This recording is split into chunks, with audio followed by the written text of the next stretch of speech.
깊이 들어가서 우리 교회에서도 평신도 케네스 해긴 목사님이 나오길 바랍니다. 어린아이 케네스 해긴 목사님이 나오길 바라고, 청년 케네스 해긴 목사님이 나오길 원하고, 장년 케네스 해긴 목사님이 나오기를 주님의 이름으로 축원드립니다. 아니, 우리도 할 수 있어요. 우리도 그거 못하는 거 아니에요. 어느 특별한 사람 할 수 있는 것이 아니라 우리가 정말 주님을 사랑하면 우리도 하나님의 그런 은혜가 임한다라는 거예요. 여러분, 나는 여러분의 더 큰 그런 은혜를 갈망하는 저와 여러분이 되기를 바랍니다. 우리는 때로는 내가 경험하지 못한 것에 있어서 그런 세계는 없다고 이렇게 생각하고, 또 그런 세계에서 막 뭐라 그럴까요? 이렇게 막 안 좋은 마음이 있는 사람은 이런 얘기가 너무 막 이렇게 불쾌하게 여기시는 분인데, 그러면 안 돼요. 내가 그렇게 못해서 그 세계를 경험하지 못하는 것이지, 우리가 지금도 알지 못하는 놀라운 세계가 너무나 많다고요. 그렇다면 성경에서도 왜 이런 사람이 없어요?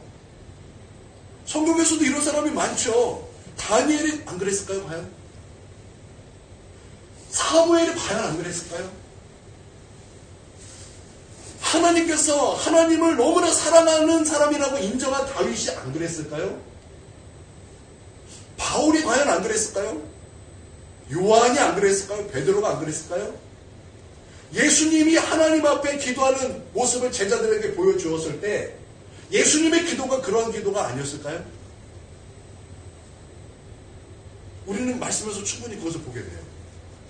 그러니까 우리가 그런 높은 그런 영적 세계를 좀 갈망하길 원합니다. 아니, 목사님, 우리가 지금 먹고 사는데 얼마나 바쁜데 언제 그런 거 하고 있습니까?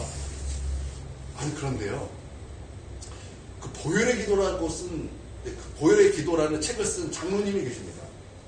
그분은 열심히 이제 직장 생활을 하시는데 하루 7시간 기도를 하십니다. 근데 악한 마귀가 이걸 어떻게든 기도를 못하게 하려고 그렇게 방해를 하더라는 거예요. 그런데도 끝까지 그것을 이겨내고 매일매일 하나님 앞에 그렇게 7시간씩 그때만 기도한 것이 아니라 쭉 하나님의 은혜를 받은 그때부터 지금까지 수십 년을 그렇게 기도 생활을 하고 있다는 거예요. 그러니까 우리 사실 할 수 있어요. 막 여러분에게 기도 7시간 하라는 얘기가 아니에요. 우리 하나님 앞에 깊이 들어가서 주님을 깊이 사랑하는 것, 우리 그거 하자고요. 그거 하자고요. 우리 그거 해보자고요. 그거 갈망하자고요. 그래서 주님을 깊이 만나고 더 만나서 하나님, 내 인생의 대안은 오직 하나님밖에 없습니다. 정말 그것이 입술로만 그냥 하는 형식적인 고백이 아니라 정말 내 삶에서 나타나는 진정한 고백이 되어서 하나님 보시기에 그 중심이 아름다워서 여러분 하나님 앞에 그 선하심의 그 은혜를 베품을 받는 저와 여러분이 되길 바랍니다. 아멘.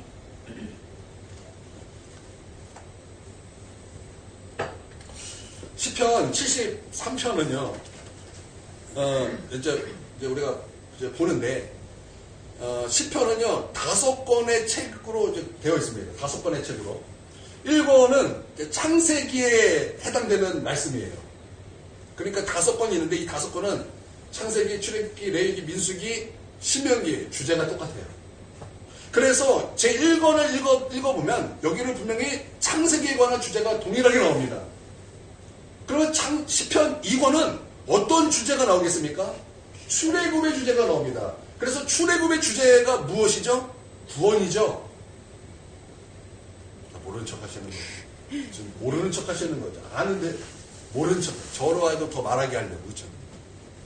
출애굽은 구원이잖아요. 그래서 여러분 시편 2권을 읽어보면 여기가 핵심이 뭐냐면 구원이에요. 하나님께 나와 기도했더니 하나님께서 구원을 베풀어 주셨다. 내 죄가 있어서 하나님께 나와 회개했더니 하나님께서 나의 죄를 용서해 주셨고 내게 능력을 회복시켜 주셨다. 내 삶에 고난이 있고 환난이 있어서 너무나 괴로웠지만 내가 그것을 뛰어넘어 하나님 앞에 나아갔더니 하나님께서 그 고난보다 뛰어난, 고난보다 능력 있는 그 하나님의 은혜가 나를 덮음으로 말미암아 하나님의 구원을 나는 경험하게 되었다. 바로 이러한 주제였다라는 것을 우리가 얼마 전까지 살펴봐서 잘 알고 있죠. 알잖아요. 그렇죠? 네. 여러분이 알고 있다고 확신하고 있습니다. 그러면 3권의 주제는 무엇일까요?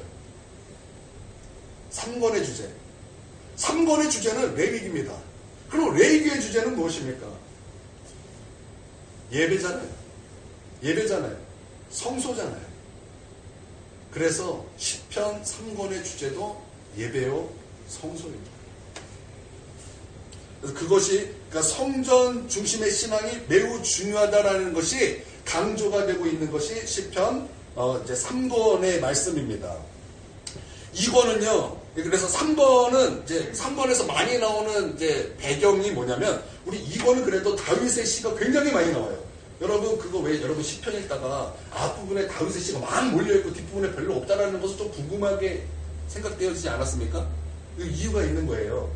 이제 3권부터는요, 이제 다윗 왕조가 무너졌어요. 2권에 이제 다윗 왕조가 있다가 이제 무너졌어요.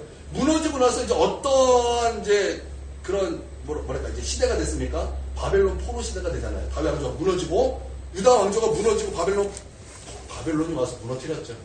그래서 바벨론 포로로 끌려가고 이제 남유다는 무너졌죠. 북이스라엘은 이미 그 전에 먼저 무너졌고, 그래서 이제 바벨론 포로의 이제 내용이 이제 3권부터 시작이 됩니다. 그러니까 다윗의 시가 많이 없는 거예요. 여기는 다윗의 시가 많이 없는 거예요. 그렇지만 다윗의 시가 있는 것은 예배와 성소가 중심이기 때문에 있는 거고, 여러분 그런 배경이 있다라는 것입니다. 이제 중심이 사라진 거예요. 왕조가 무너졌기 때문에, 다윗 왕조가 무너졌기 때문에 중심이 사라져버린 것입니다. 성전도 없고 나라도 없어진 거예요. 중심이 없어요. 그러니까 어떻게 됩니까? 중심이 없는 오뚜기. 중심이 있기 때문에 오뚜기잖아요. 근데 그 오뚜기가 중심이 없으면 어떻게 됩니까? 쓰러지고 자빠지고 이제 흔들리는 거예요. 그때 다시금 어떻게 예배의 회복이 있을 것인가? 그것을 말하고 있는 거예요. 그게 3권의 주제예요. 그래서 3권의 시작은요, 어떻게 시작되냐면, 위기로 시작됩니다. 위기. 굉장히 큰 위기다. 그래서 예를 들어 보면, 시편 73편은 배교의 위험이 있다. 그리고 74편은 기도 중단의 위기가 있다. 위기죠. 위기예요. 그래서 절대로 배교하지 말고 믿음을 지켜야 된다는 것이 그 해답이고, 또 기도 중단하면 안 되고 계속 기도해야만 최종 승리를 얻게 된다. 그것을 말씀하고 있는 것입니다. 그래서 73편을 보겠습니다. 이 73편은 배교의 위험이 있다라는데 그 이유가 무엇이냐? 악인이 형통하다라는 거예요. 우리 성도님들 중에서 이해가 안 가는 것 중에 하나가 바로 이걸 거예요. 분명히 하나님께서는 교만한 자는 패망의 앞잡이가 될 것이다라는 그 말씀을 다 알 것이고, 그리고 하나님 앞에 불순종하는 자들이 결국에는 심판받는 것을 다 알게 되고, 그래서 우리의 생각에는 당연히 악인들은 가난하게 돼야 되고 악인들은 하나님의 심판 가운데 늘 있어야 될 거라는 그런 생각이 있죠. 그래서 악인이 형통하는 것, 예수 믿지 않은 자, 하나님을 경외하지 않은 자가 형통하고 잘 되는 것을 볼 때 우리는 이게 우리의 믿음 자체가 흔들릴 만큼 당혹스러운 거예요. 당혹스러워. 아니 쟤는 예수를 믿지 않는데도 왜 쟤는 복음만 긁으면 당첨이 되고, 쟤는 뭐만 사면은 거기에 뭐가 막 부어지고 막 복이 있는 것 같고, 저 사람은 뭐 예수도 안 믿는데 왜 이렇게 건강해? 저 사람은 고난도 없어. 여러분 우리가 그렇게 막 낭망할 때가 솔직히 있으셨죠? 지금 그 위기를 말하고 있는 거예요. 지금 시편 73편은 바로 그 위기를 말하고 있다는 거예요. 이게 그냥 보통 위기가 아니라 이게 배교의 위기가 되더라는 거예요. 그래서 3권, 이제 전체, 3권이 시작이잖아요. 그러니까 73편은 도입부잖아요, 도입부. 그래서 거기 1절은 도입부 중에 도입부 아니겠습니까? 여러분, 우리가 작가가 글을 쓸 때 도입부가 굉장히 중요합니다. 도입부가 굉장히 중요해요. 그래서 도입부를 어떻게 써야 될까? 그것을 고민하고 며칠씩 고민하고 쓴대요. 그러면 도입부를 쓰면 글이 써진다는 거예요. 그러니까 도입부가 그만큼 중요한데, 우리 73편의 도입부가 어떤 말씀이냐? 우리 한번 읽어보겠습니다. 이게 되게 중요하기 때문에 한번 좀 읽어보겠습니다. 함께 있습니다. 시작. 하나님이 참으로 이스라엘 중 마음이 정결한 자에게 선을 행하시나. 아멘. 자, 이 말씀이 어떤 말씀이냐면 이 신앙의 대전제가 되는 말씀이라는 거예요. 그러니까 시편 제3권의 대전제예요. 대전제. 마음이 청결하다라는 것, 마음이 깨끗하다라는 것이 무슨 뜻일까요? 하나님 외에는 그러니까 하나님 외 어떤 것도 마음을 빼앗기지 않겠다. 이 모습이에요. 이것을 말하고 있는 거예요. 우리 마태복음 5장에서 예수님께서 팔복음 말할 때 5번째가 무엇이었죠? 맞아요. 마음이 청결한 자를 복이 있나니 그들이 하나님을 볼 것이며, 그렇죠? 마음이 청결한 자와 하나님하고 연결이 되어 있다는 거예요. 마음이 청결하다는 것이 뭐냐면 하나님 외에는 나는 다른 대안을 두지 않겠습니다. 이러한 진실한 믿음이 마음이 청결한 자의 그 마음이라는 거예요. 그 사람에게 하나님이 선을 베풀어 주신다. 이것이 대전제라는 거예요. 여러분, 하나님 외에 대안이 없는 바로 그 사람에게 하나님께서 그 사람에게 선을 베풀어 주시는지 여러분 믿으시길 바랍니다. 이것이 대전제라는 거예요. 시편 73편의 대전제, 시편 3권의 대전제, 73편의 대전제라는 거 굉장히 중요한 거예요. 그래서 이 시편 제3권을 해석할 수 있고 이해할 수 있는 핵심 키가 바로 이 말씀이에요. 그러면 1권의 대전제는 무엇일까요? 제가 여러분에게 다 아는 말씀이기 때문에 제가 이제 말씀을 드리는 거예요. 맞아요. 복이는 자는 악인의 길을 따르지. 아니요. 죄인의 길에 서지 않는 맞아요. 계속 해주세요. 자리에 앉지 않아요. 네. 오직 여호와의 율법을 즐거워하여 그의 율법을 지어요. 맞아요. 이게 대전제예요. 그러니까 창세기죠. 여러분 잘 보세요. 주야로 그 말씀을 묵상했더니, 그 말씀을 너무나 사랑해서 그 말씀과 함께 했더니 누구를 알게 되는 거예요? 하나님의 말씀으로 천지를 창조하신 전능하신 하나님, 엘샤다이 하나님, 엘로힘의 하나님, 그 전능하신 하나님을 알게 된다는 거예요. 그렇기 때문에 여러분 시편의 앞부분에 어떤 말씀이 있습니까? 사방으로 대적들이 나를 둘러싸 진침다 할지라도 내가 두려워하지 아니하리라. 왜?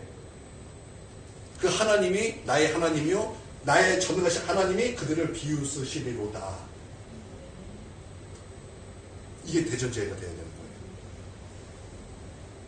여러분, 그렇다면 여러분 주의 말씀을 사랑하여 그 말씀을 주야로 막 묵상하듯 그렇게 말씀을 사랑하고 계십니까? 여러분, 이 5가지는 우리 신앙생활의 대전제가 되어야 되는 거예요. 그 말씀을 너무나 사랑하는 거. 그 말씀을 정말 사랑하는 거. 그러실 수 있기를 바랍니다.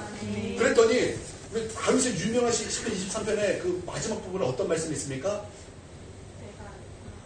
원수의 목전에서 하나님께서 나를 어떻게 하셨다고요? 상을 베풀어 주시고 내 머리에 기름을 부으셨다. 그런 말씀 있잖아요.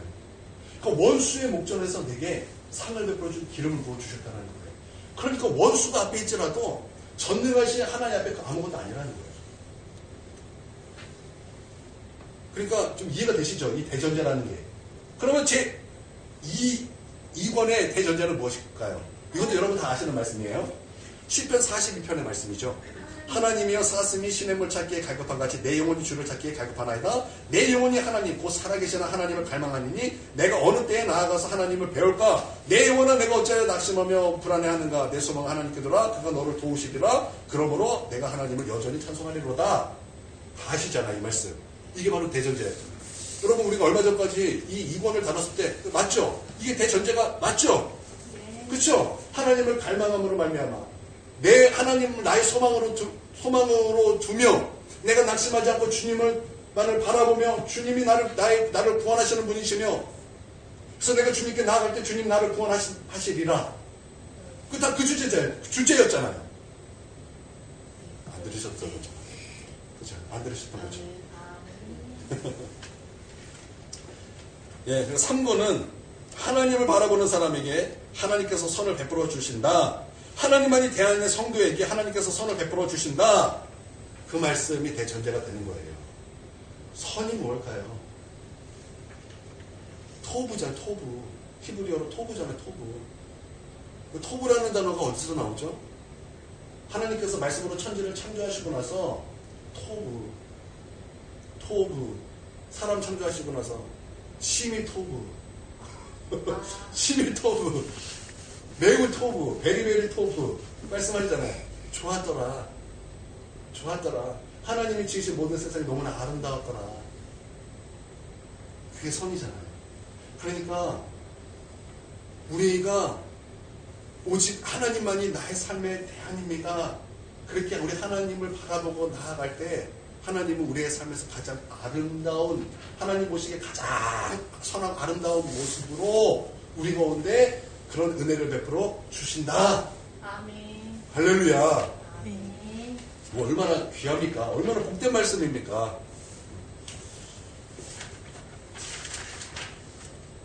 그런데 이제 전제가 딱 나오는데 2절부터 이제 위기가 이제 딱 나오는 거예요. 이런 놀라운 그 진리의 말씀이 깨어질 것 같은 그런 말씀이 딱 나오는 거예요. 2절 한번 보겠습니다. 2절, 3절. 시작. 나는 멈출 뻔하고 나의 걸음이 미끄러질 뻔하였으니 이는 내가 악인의 형통함을 보고 오만한 자를 질투하였으니로다. 아니, 저 여기서 뭘 말씀하고 있어요? 위기를 말하고 있는데 그 위기가 무엇입니까? 악인의 형통이라는 거예요. 악인들이 잘 된대요. 자기 멋대로 사는데도 잘 되고 형통한다라는 거예요. 교만해도 형통하고 뭐 이래도 저래도 다 잘 된다라는 거예요. 그러니까 현실을 보니까 우리가 이것을 보니까 막 미끄러질 수밖에 없고 넘어지고 막 그런 상황이 온다라는 것입니다. 그 이유가 무엇이냐? 악인의 형통 때문이다라는 거예요. 그래서 악인의 그런 그 모습을 이제 관찰을 했습니다. 그랬더니 뭐 말씀을 보세요. 그들은 죽을 때에도 고통이 없고 그 힘은 강건하며 사람들이 당하는 고난이 그들에게는 없고 사람들이 당하는 재앙도 그들에게는 없고 교만하고 강포하고 뭐 말씀이 이렇게 쭉 나와요.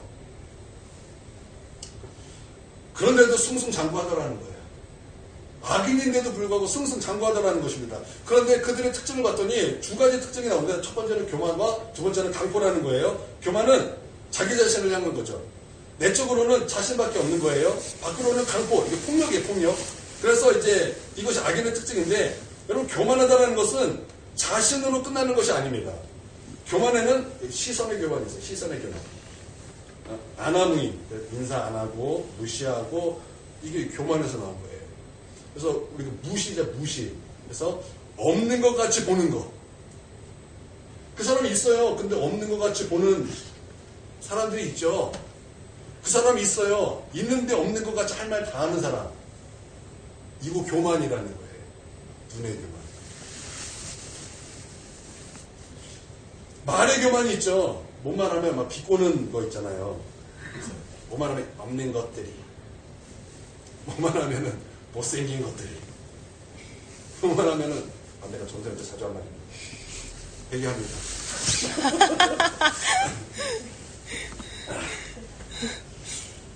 자, 뭐 악인들이 그렇다라는 거예요. 이제 거기다 끝나면 이제 마음의 상처로 끝나는데 거기다 강포까지 합니다. 그러니까 폭력적인 사람이 된다라는 거예요. 그러면 우리가 이제 이런 말씀을 보면 여러분은 악인인 것 같아요, 의인인 것 같아요. 여러분은 이제 성경에 이런 말씀을 보면 여러분은 보통 의인 같죠, 그렇죠? 의인. 나는 의인 같아가지고 악인, 저 사람. 그래서 바로 떠오르는 누군가 딱 있어요. 바로 그 사람. 그런데 골리앗이 누구예요? 여러분이 다윗의 골리앗이에요. 다윗이고 싶지만 사실 골리앗의 모습이 더 많죠. 내가 악인입니다라고 회개하는 자에게 사실 더 큰 은혜가 있죠. 그렇지만 그런 악인들이 진짜 있어요. 그러면 우리는 사실 알고 있어요. 악인들의 형통은요, 이건 유예기간이에요. 유예기간. 누가복음 20장에 이런 말씀이 있어요. 아버지가 농부에게 종을 보냅니다. 근데 종을 보냈더니 때려서 다시 보내요. 또 아버지가 또 종을 또 보냅니다. 때려서 또 보내요. 그러니까 3번을 종을 보냈더니 다 때려서 다 보냅니다. 근데 이번에 아들을 보내면 또 얘들이 또 잘할 것이다. 그래서 아들을 보냈는데 사람들이 야, 이 아들이 왔으니 우리가 죽여버리자 그래서 아들을 죽여버립니다.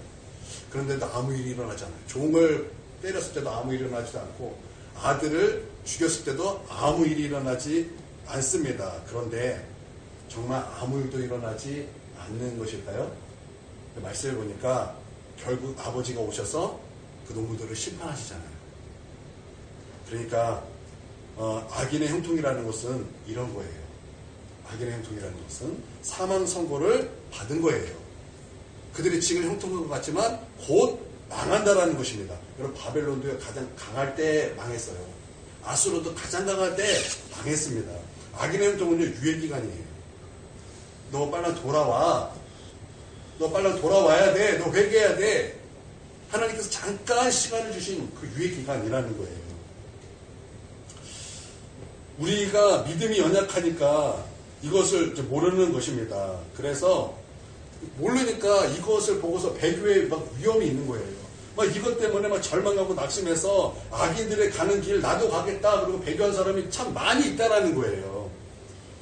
10절을 보세요. 10절. 그 얘기를 하고 있어요. 10절에 보니까 그러므로 그의 백성이 이리로 돌아와서 잔이 가득한 물을 다 마시며 그러니까 백성들이 악인의 형통을 보고 다 하나님을 향한 신앙에서 떠나서 배교하더라는 거예요. 배교하더라. 위험이더라. 아주 큰 위험이 도사리게 되었다라는 것입니다. 그러니까 현실을 보니까 정말 넘어지고 자빠지고 막 그래서 막 배교가 되더라는 거예요. 그래서 그것의 매력을 느끼고 세상의 매력을 느끼고 악인의 형통에게 매력을 느끼고 그래서 거기에 동화되고 부러워하고 그래서 그들이 우리를 조롱하면은 그 소리가 우리 마음에 다 꽂혀지는 거예요. 근데 조롱해도 우리는 사실 이래야 되거든요. 똥개가 짖어도 기차는 간다. 그러고 우리 가면 되는데 그들의 조롱 소리가 마음에 자꾸 꽂혀버리는 거예요. 여러분 이게 안 된다라는 것입니다. 그것은 내가 지금 믿음이 흔들리고 있다는 거예요. 그런 1절의 확신이 깨어져 버리더라는 거예요. 그런데 17절에 반전이 일어납니다. 17절 반전. 자, 17절을 한번 읽겠습니다. 17절. 자, 읽습니다. 시작. 하나님의 성소에 들어갈 때에야 그들의 종말을 내가 깨달았나이다. 어디서 대반전이 일어납니까?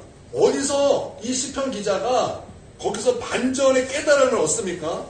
성소에 들어갈 때에야 그들의 종말을 내가 깨달았나이다. 그렇게 고백하고 있는 것입니다. 성소가 무엇입니까? 교회 예배 드리는 곳, 하나님 만나는 곳 이런 곳이겠죠. 그러니까 하나님의 임재가 있는 곳, 하나님을 만났더니 악인의 종말이 깨달아졌다라는 것입니다. 왜 우리가 질투를 느낍니까? 악인을 보았기 때문에, 시선이 악인의 형통에게 맞춰졌기 때문에 그래요. 그런데 우리 시선이 하나님께 맞춰지면 그 악인의 형통이 그 질투가 나지 않아요. 그러니까 우리가 질투가 난다는 것은 우리 시선이 악인의 형통에게 맞춰졌기 때문입니다. 여러분, 그러나 하나님을 만날 때 악인의 형통의 끝을 우리는 분명히 알게 되고 깨닫게 된다는 것입니다. 여러분, 하나님이 최후 승리자이십니다. 아멘. 하나님만이 최후 승리자인 거예요. 그러니까 주님 바라볼 때 거기에 승리가 있다는 것입니다. 왜 그렇습니까? 하나님을 볼 때 전체를 볼 수 있기 때문에 그래요. 누가복음에서 부자와 나사로 말씀 우리가 다 합니다. 여러분 그 말씀에서 부자는요, 거기서 부자는 고난도 없어요. 병도 없어요. 아픈 것도 없고요. 그 사람은 맨날 잔치만 열어요. 하나님 경외하는 것도 없어요. 근데 그 끝이 무엇이었습니까? 지옥불이잖아요. 지옥불. 누가 그 부자를 부러워합니까?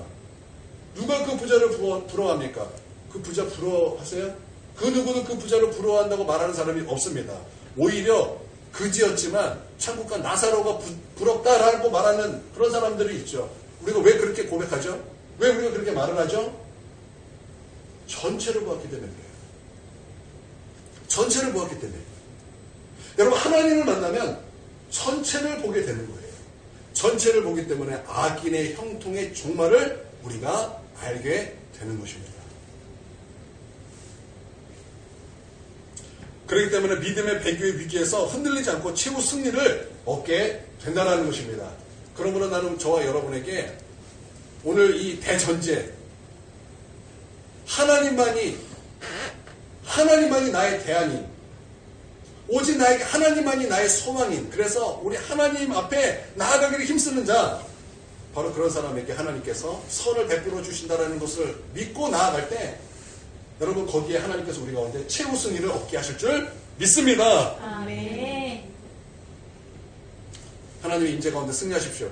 하나님의 임재 가운데 승리가 있는 줄 믿습니다. 아멘. 오늘 바로 그것을 우리 가운데 말씀하고 있는 거예요. 그리고 이것이 이제 시편 3권의 주제입니다. 그래서 이 말씀이 이제 계속 반복해서 이제 이어집니다. 그래서 우리가 또 반복이 중요하니까 우리가 매주 또 반복해서 이제 시편 말씀을 계속 또 배우도록 하겠습니다. 이 시간 우리가 한 10분 정도 하나님 나를 만나주시고 하나님 임재 가운데 주님 들어가기 원하오니 주님 역사여 주시옵소서. 하나님만이 나의 대안입니다. 하나님만이 나의 소망입니다. 하나님 주의 깊은 곳으로 나를 초청하여 주시옵소서. 우리 함께 우리 방언으로 함께 동성으로 기도하겠습니다.